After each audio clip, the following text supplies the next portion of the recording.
I'm disappointed to find out that you are a bottom-tier woman, earning only $10,000 a year. I'm calling off the wedding."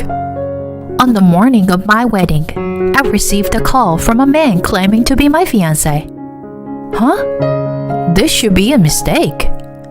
My husband-to-be is right here, drinking coffee in front of me. Besides, my salary is not $10,000 a year. It's $10,000 a month, you know? When I replied with this, the man on the phone was at a loss for words and hung up. I had an idea of who the man might be and immediately contacted someone. I am Heather, a 29-year-old novelist. After graduating from university, I got a job as an editor at a well-known publishing company. I felt like I was living my dream when I was able to get a job at a publishing company that published a series of a novel that I had been reading since high school. However, I resigned after only 3 years, and I'm now writing my novels as a freelancer. Since becoming a freelancer, I have been able to write novels at my own pace without worrying about office hours or quotas. I am satisfied with my life, having achieved my long-cherished dream of publishing my own novel. Although I struggled before my work took off, I now feel that leaving that company was a good decision. However, there are complex and bitter reasons why I quit my job at the publishing company. There was this slightly troublesome male employee named Brand. "Hey, Heather, I was wondering, do you have a boyfriend?" I still remember it vividly when he talked to me for the first time. No, I don't. "How about me as a potential boyfriend for you? Want to exchange contact information and go out for a meal after work?" I felt annoyed by his persistent and overly familiar attitude. I'm sorry, but I'm at work right now.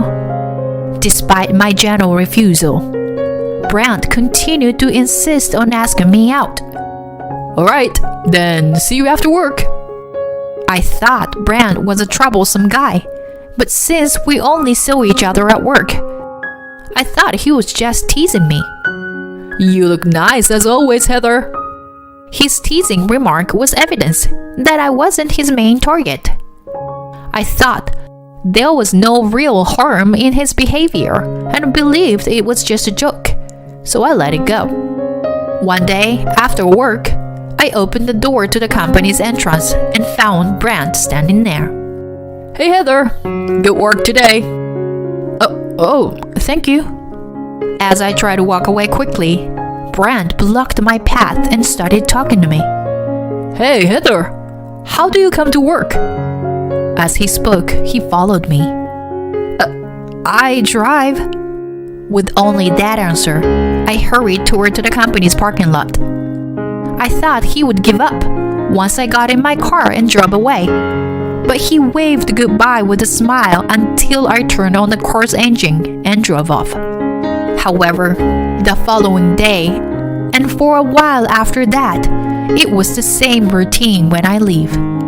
This continued every day, and I became afraid to open the door to the exit on my way out of the building. Brandt's been stalking me, you know. I couldn't bear it any longer, so I consulted with my colleague Nicole, who I occasionally go drinking with outside work. Nicole replied, "What? Really? Has he ever followed you to your house or touched you?" "No, he hasn't. I drive and he rides a bike, so he doesn't follow me to my house." What does he want? But it's okay to leave him alone since there is no actual harm done, right?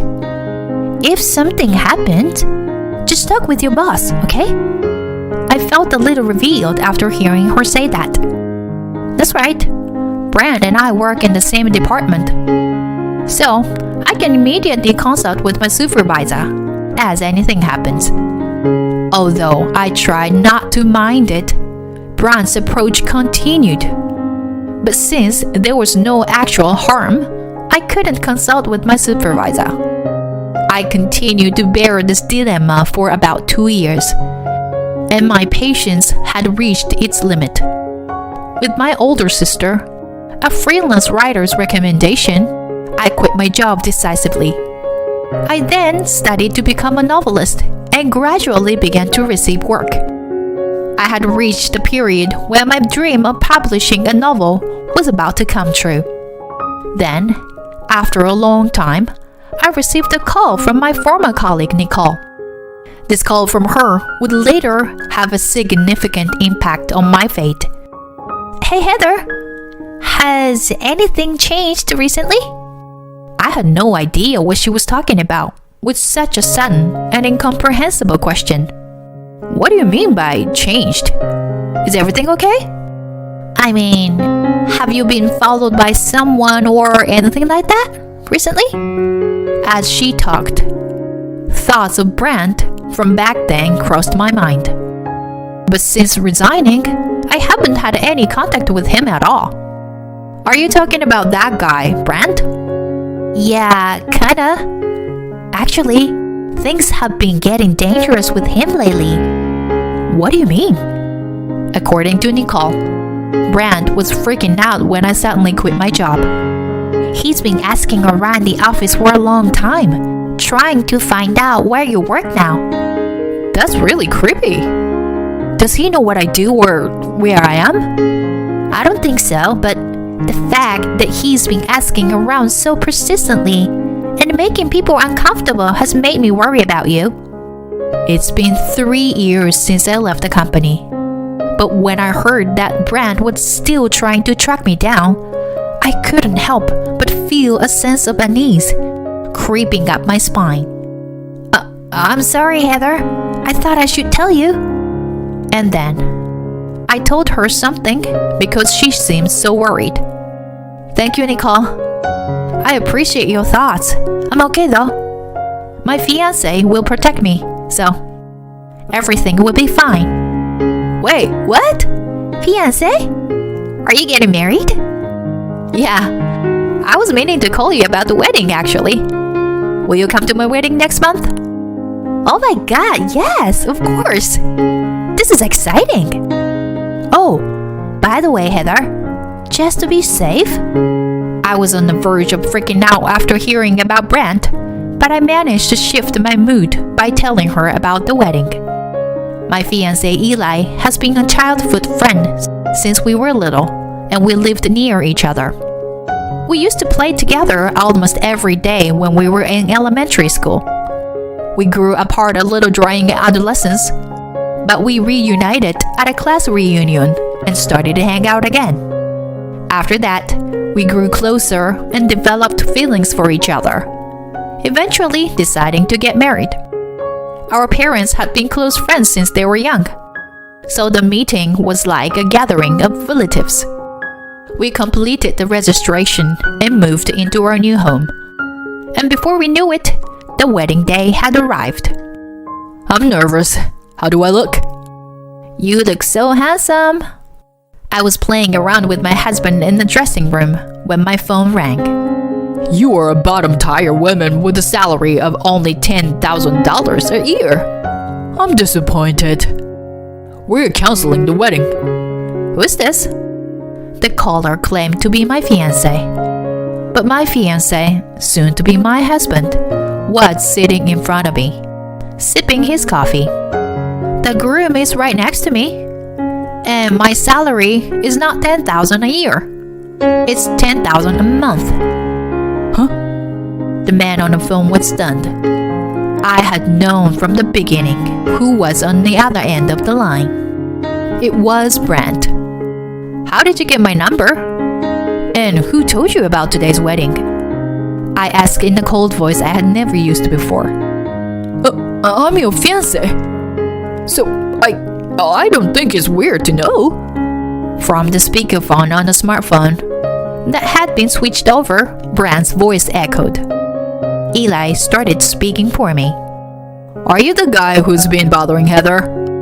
"Who are you?" "Who are you? Heather's cheating partner? I'll sue you." Brand seemed to have no faith in my fiancé and continued to argue. I'm Heather's fiancé, Eli. So, who are you? What are you talking about? I'm Heather's fiancé. The push and pull continued for a while until Brand finally confessed his actions. I fell in love with Heather at first sight. But she had her guard up and wouldn't give me her contact information no matter how many times I asked. So I was planning on taking my time to get to know her. But leaving without saying anything to me, that's just cruel, Heather. As Brand revealed the truth, my fiancé Eli continued. So, how did you find out Heather's contact information? And about the wedding today? I called every single one of Heather's acquaintances and finally got a classmate from my school days to tell me about it.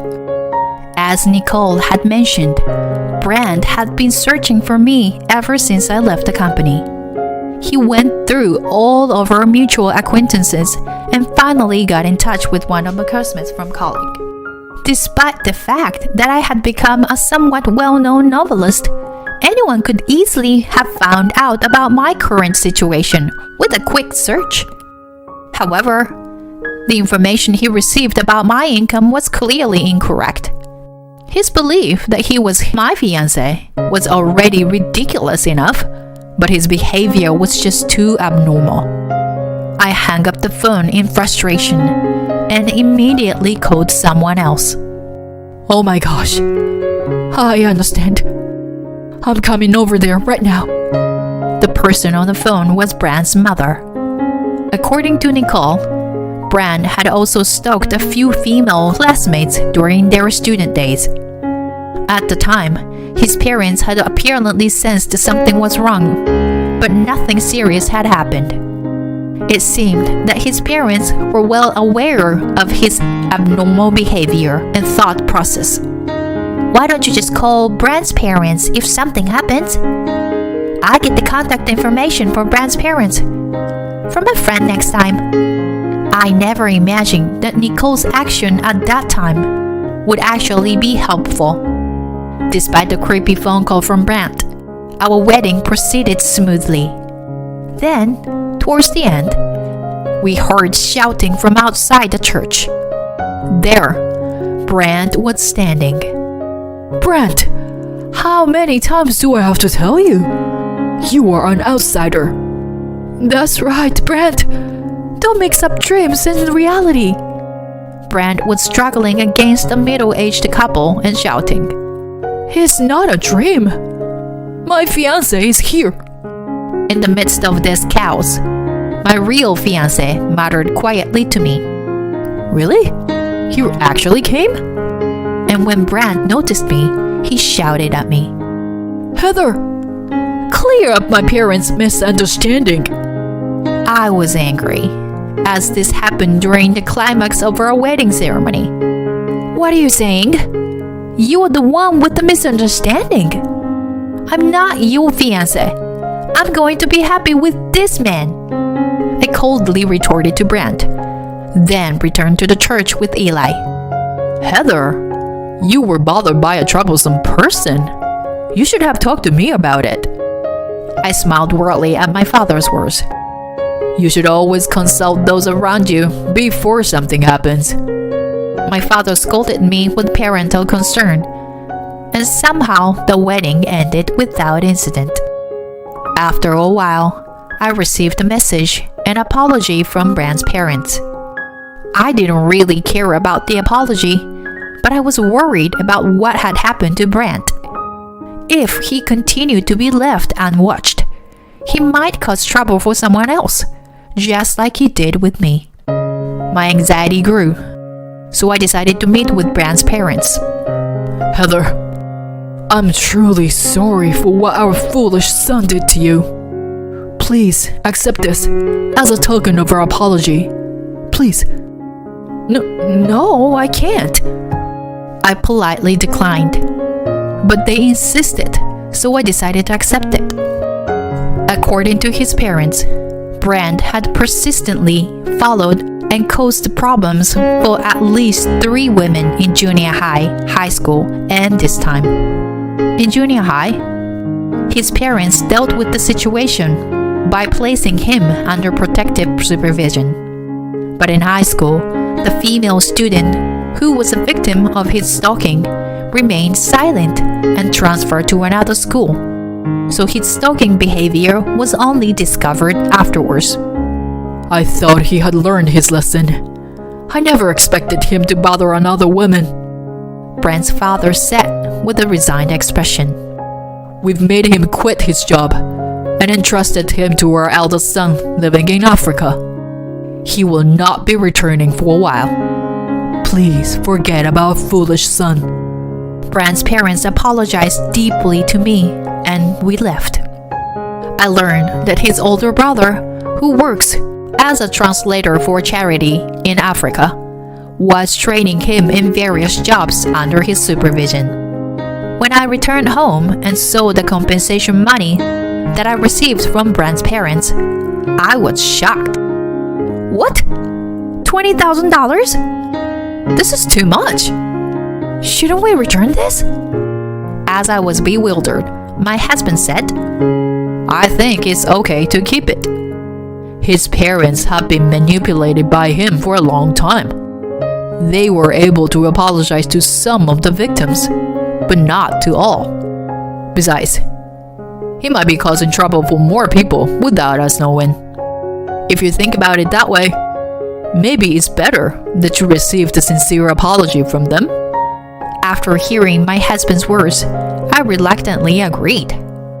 I knew for sure there were other women like me who had suffered from his sick behavior. As a final resolution, I decided to accept the money with an open heart. Although there were some ups and downs, my husband Eli and I were able to start a happy married life together. We never know what will happen in life. If we have children in the future, I hope to become parents who can sincerely apologize if our child does something wrong. I also hope to teach our children to have the awareness to apologize to others if they make a mistake. A few years after the incident, I wrote a novel based on Brent. The book became a big hit, not only domestically, but also internationally, incorporating elements of suspense, horror, and romance. I was thrilled to write it and received a lot of positive feedback from readers. And now I am considering making it into a series. While spending time with my beloved husband, I continue to pursue my writing. Although it may sound strange, thanks to Brent, I was able to try a new style of writing. With this experience, I hope to lead a smooth and fulfilling life in the future.